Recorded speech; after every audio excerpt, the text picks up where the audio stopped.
ಕೇಂದ್ರ ಬಿಜೆಪಿ ಆಡಳಿತದ ಪ್ರಧಾನಮಂತ್ರಿ ನರೇಂದ್ರ ಮೋದಿಜಿಯವರು ಸುದೀರ್ಘ 12 ವರ್ಷಗಳ ಕಾಲ ರಾಷ್ಟ್ರೀಯ ಭದ್ರತೆ, ಸರ್ವತೋಮುಖಾಭಿವೃದ್ಧಿ ಹಾಗೂ ಜನಪರ ಕಾಳಜಿಯೊಂದಿಗೆ ಸೇವೆ ಸಲ್ಲಿಸುತ್ತಿರುವ ಈ ಸುಸಂದರ್ಭದಲ್ಲಿ ಉತ್ತರ ಕನ್ನಡದ ಸಂಸದ ಹಿರಿಯ ನಾಯಕ ವಿಶ್ವೇಶ್ವರ ಹೆಗಡೆ ಕಾಗೇರಿ ಅವರ ನೇತೃತ್ವದಲ್ಲಿ ಬಾಲಿಕೊಪ್ಪ ಬಳಿ ಇರುವ ಶಕ್ತಿದೇವಿ ಶ್ರೀ ಕಾಳಿಕಾಂಬಾ ದೇವಿಗೆ ವಿಶೇಷ ಪೂಜೆ ಸಲ್ಲಿಸಲಾಯಿತು. ಮೋದಿಜಿ ಅವರಿಗೆ ಮುಂದಿನ ದಿನಗಳಲ್ಲಿ ಇನ್ನಷ್ಟು ಶಕ್ತಿ, ಆರೋಗ್ಯ ಹಾಗೂ ಆಯುಷ್ಯ ಲಭಿಸಲೆಂದು ಈ ವೇಳೆ ಪ್ರಾರ್ಥಿಸಲಾಯಿತು. ಈ ಸಂದರ್ಭದಲ್ಲಿ ಕಾಳಿಕಾಂಬಾ ದೇವಸ್ಥಾನದಲ್ಲಿ ಗಿಡ ನೆಟ್ಟು ವಿಶೇಷ ಪರಿಸರ ಕಾಳಜಿ ಅಭಿಯಾನವನ್ನು ನೆರವೇರಿಸಲಾಯಿತು.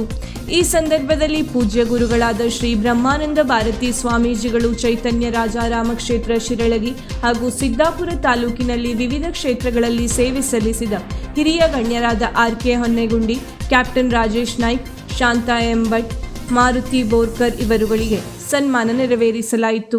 ಕಾರ್ಯಕ್ರಮದಲ್ಲಿ ಮಂಡಲ ಅಧ್ಯಕ್ಷ ತಿಮ್ಮಪ್ಪ ಮಡಿವಾಳ್, ರಾಜ್ಯ ಕಾರ್ಯಕಾರಿಣಿ ಸದಸ್ಯ ಕೆಜಿ ನಾಯ್ಕ್ ಹಣಜಿಬೈಲ್, ಮಂಡಲ ಪ್ರಧಾನ ಕಾರ್ಯದರ್ಶಿ ತೋಟಪ್ಪ ನಾಯ್ಕ್, ಎಸ್.ಕೆ. ಮೇಸ್ತಾ, ನಂದನ್ ಬೋದ್ಕರ್, ಸುರೇಶ್ ನಾಯ್ಕ್ ಬಾಲಿಕೊಪ್ಪ, ಮಂಜುನಾಥ್ ಭಟ್, ಕೃಷ್ಣಮೂರ್ತಿ ಐಸೂರು, ಶ್ರೀನಿವಾಸ್ ಹೊಸೂರು, ಪ್ರಭಾಕರ್ ಕೊಂಡ್ಲಿ, ದಯಾನಂದ್ ನಾಯ್ಕ್, ವಿನಯ್ ಹೊನ್ನೆಗುಂಡಿ, ಚಂದ್ರು ಕೊಡಿಯಾ, ರಾಜೇಂದ್ರ ಕಿಂದ್ರಿ, ರಮೇಶ್ ಚಲವಾದಿ, ಗಿರೀಶ್ ಮಂಡ್ಲಿಕೊಪ್ಪ ಹಾಗೂ ಪಕ್ಷದ ಹಿರಿಕಿರಿಯ ಕಾರ್ಯಕರ್ತರು, ಪದಾಧಿಕಾರಿಗಳು ಹಾಗೂ ಪ್ರಮುಖರು ಉಪಸ್ಥಿತರಿದ್ದರು.